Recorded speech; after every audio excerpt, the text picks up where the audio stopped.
સ્વદેશી અપનાવવા ભારતીય જનતા પાર્ટી પ્રદેશ પ્રમુખનું આહવાન છે। અંબાજીના બજારમાં જગદીશ વિશ્વકર્માએ સ્ટીકર લગાવ્યા છે। ભાજપ પ્રદેશ પ્રમુખે સ્વદેશી અપનાવવા માટેની અપીલ કરી છે। મોટી સંખ્યામાં કાર્યકરોએ પણ આ સ્ટીકરો લગાવ્યા। વેપારીઓને પણ સ્વદેશી વસ્તુના વેચાણ પર ભાર મૂકવા માટે કરી છે અપીલ।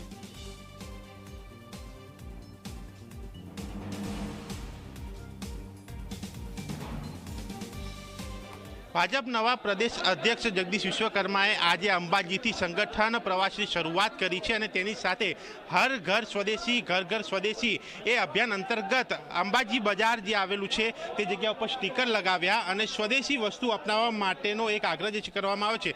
એ કાર્યક્રમમાં જોડાયેલા લોકો સાથે વાત સાહેબ શું કહેશો? આજનો આ પ્રવાસની શરૂઆત એક મહત્વનો પ્રવાસ માનવામાં આવી રહ્યો છે, સાથે એક આ સ્વદેશી જીએસટીની પણ બાબત। ભારતીય જનતા પાર્ટીના નવનિયુક્ત અધ્યક્ષ આદરણીય શ્રી જગદીશભાઈ વિશ્વકર્મા સાહેબ આજે એમના કામનો શુભારંભ આદ્ય શક્તિમાં જગની અંબાજી માતાજીના દર્શન કરી, નમન કરી, વંદન કરી, પ્રાર્થના કરીને શુભારંભ કર્યો છે।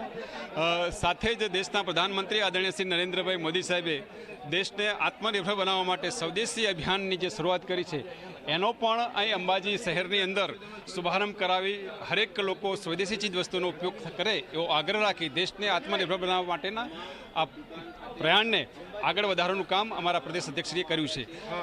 બનાસકાંઠાના પનોતા પુત્ર અને નિકોલના ધારાસભ્ય રાજ્ય સરકારના મંત્રી આદરણીય શ્રી જગદીશભાઈ વિશ્વકર્મા સાહેબ બનાસકાંઠાના પનોતા પુત્ર છે, એમને આવકારવા માટે આજે બનાસકાંઠાના લોકો આતુર છે અને એમની સાથે ભારતીય જનતા પાર્ટીને મજબૂત બનાવવા માટે સૌએ આહવાન કર્યું ભારતીય જનતા પાર્ટીને મજબૂત કરવા। અહીંયા જોઈ શકાય છે આ હર ઘર સ્વદેશી ઘર ઘર સ્વદેશી એના સ્ટીકર એ લગાવવામાં આવ્યા છે। અહીંના જે વેપારી જે છે તેમની સાથે પણ આપણે વાત કરીશું કે તેમનું પણ આ મામલે શું કહેવું છે, કારણ કે આ મોટું અભિયાન અહીંયા કહી શકાય છે।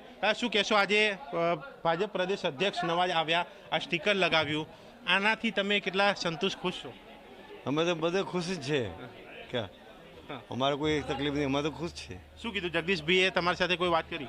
વાત નહીં કીધી કે લગાવ્યો છે કે 5% કીધો છે કે અમે તો ખુશ છે। અમારે કઈ 5%થી ખુશ છો?